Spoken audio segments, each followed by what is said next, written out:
I've got my bike back. Had a wee bit of warranty work done. Well, over 2 occasions really. My left rear view mirror, or my left mirror, vibrated when my right one didn't. So there's obviously something wrong with it, and they've ended up replacing the whole thing, sort of stem and all, which was obviously cost them a quid or two, and I thought they could just change the internals of it or whatever. Ultimately, I guess not my problem, theirs. And the pannier straps as well broke after quite a short period of time really. The weight of the lid resting on the straps just created a bit of a hole. They got bigger and bigger until they just pinged off, and the top box, the top of the top box would lie flat on the pillion seat. So they've redone the straps, and I think they've just put the same ones on but with bigger washers. Good stuff. Then last time they've just had a bit of a tinkle with some of the fairing because it was loose really. There's a little silver strip on the side of the fairing, and that'll just worked itself wobbly, which I noticed when I was cleaning it. Based on 6,700 miles, and I've just had my pads changed, I think, so that they knew I wasn't being ripped off. They've showed me the pads, which were dead as a dodo really, about a mil and a bit left on them. And I've had this boat for a while now. I've done 6,700 miles, so I'm in a position to sort of tell you what I think of it really, which is it's cracking. It's a cracking bike. I've just got off a Tiger 800, which is upright, sort of sitting up here, you know, it's a different kettle of fish. Got back on this and thought, holy fuck, it's just heavy. It's very heavy in comparison, and just makes the Tiger 800 look gutless. I like the motor on this, I like the engine, I think it's cracking. We did 2 up round Europe, you know, three boxes on, and so as much weight on a bike as you'd hope to ever put on one. And it's not a light bike to begin with, and you know, not once did I think, oh come on, get going. You know, it's just got a fair bit of get up and go, and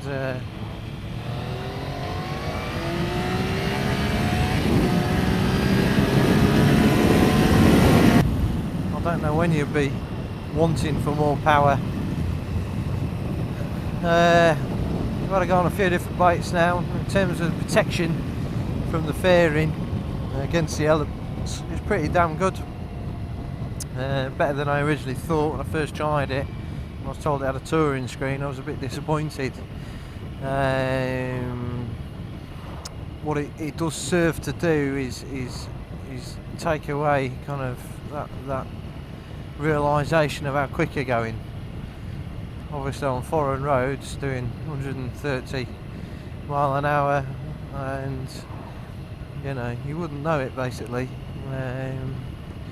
Whereas on the other bike we have, Jesus, you certainly would. But regardless, you know, 2 weeks on the bloody thing, that was enough. Couldn't hope for more than that really. The seat is very comfortable. The brakes match the bike. In them moments where you think stop, you could do with an extra 5% more braking.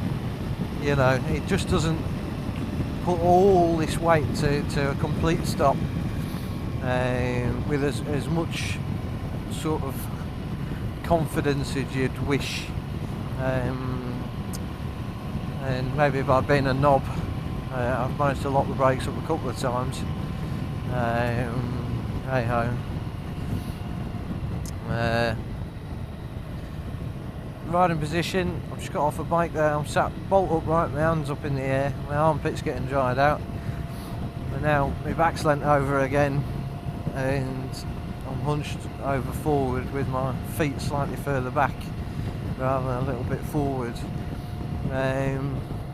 and it may be because of what I've mainly ridden, but I find this sort of a fairly natural riding position. It's kind of how I want to sit. Well, I probably haven't got the best posture in the world. I sit on a computer fairly hunched over,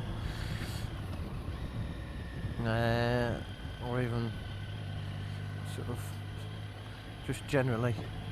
So anyway, suits me.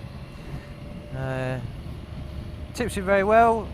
I think they're supposed to be 265 kilos, 130 brake horse. And I've got no problem just throwing it about. No problem with a loaded up bike, throwing it about. It is, I suppose, as far as I'm concerned, the definition of a sports tourer. Pretty happy that I wouldn't be left too far behind by anything with this in terms of sports bikes, and I wouldn't be wanting for much more than cruise control in terms of a touring bike. It does do both jobs. Panniers are superb quality. It comes with panniers. The Sprint GT comes with the panniers, a top box, slightly sort of elevated screen, heated grips, and a gel seat, and it's just a job really. Panniers are waterproof. You can get shed loads of stuff in, to the extent where we put all the gear together that we were hoping to take, and thought, oh, there's a bit of room there, and we took a bit more gear, a couple of luxuries really that I wasn't expecting to be able to take with us.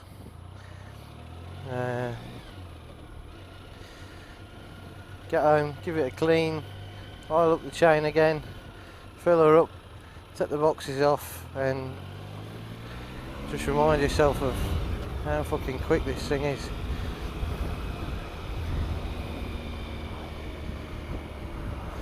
It's funny because whatever I ride, I always get back on this and think, oh, I like it, I like this bike.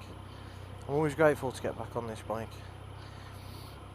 The manager of the bike shop today told me he's just bought one, for himself, so yeah, fair dues. I've already had a change of tyres on this, changed them slightly early. Again, really that was because I was going away on a trip.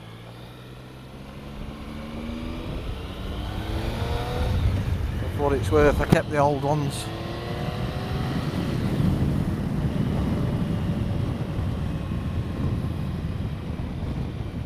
They've still probably got 1,000 miles on them or so before I'd be not comfortable using them. Headlights are good. Headlights are very, very good really compared to the CBR 600 I had. Day and night, I guess. Bum. The only thing we did find when we were two up, yeah, is obviously, you know, we probably should have adjusted the lights.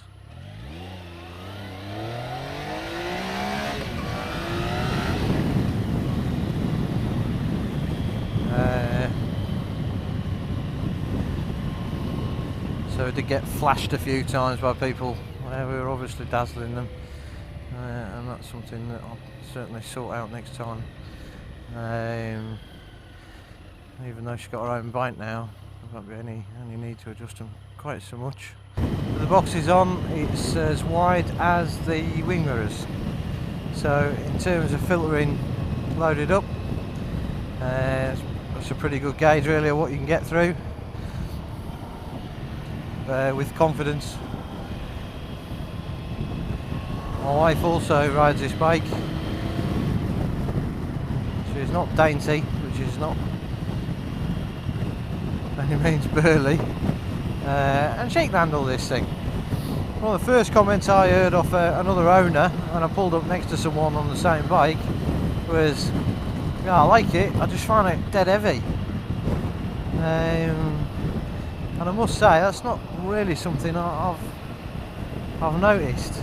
maybe I've not ridden many particularly light bikes, but there's a certain amount of reassurance to a sort of weightier bike. Just feels very planted when it's windy, when it's wet, all the time really.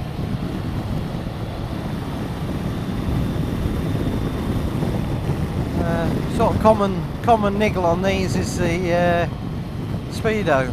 It's just quite hard to read, and it's not like you don't know how fast you're going. You have to be pretty thick not to understand you're going too fast or whatever.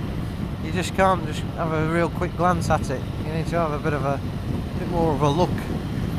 But when you get used to it, you can have a bit of a glance and how quick you're going.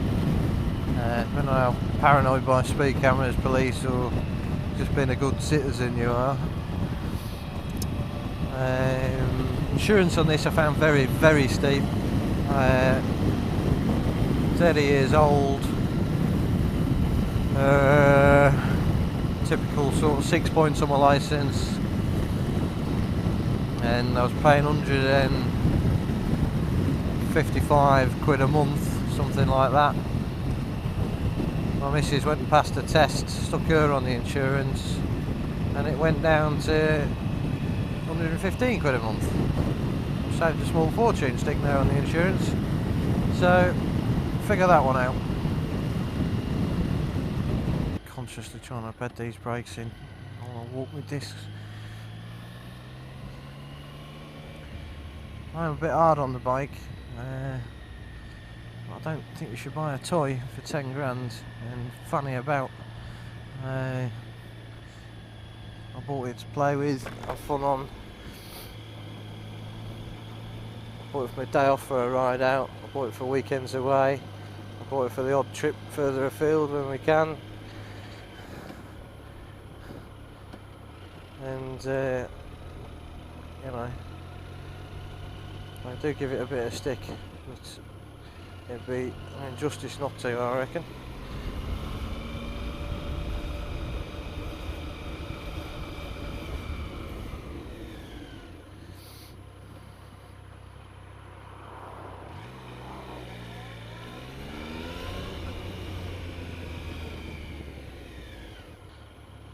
The old man says don't mess about with brakes and don't mess about with insurance. Fair dues really.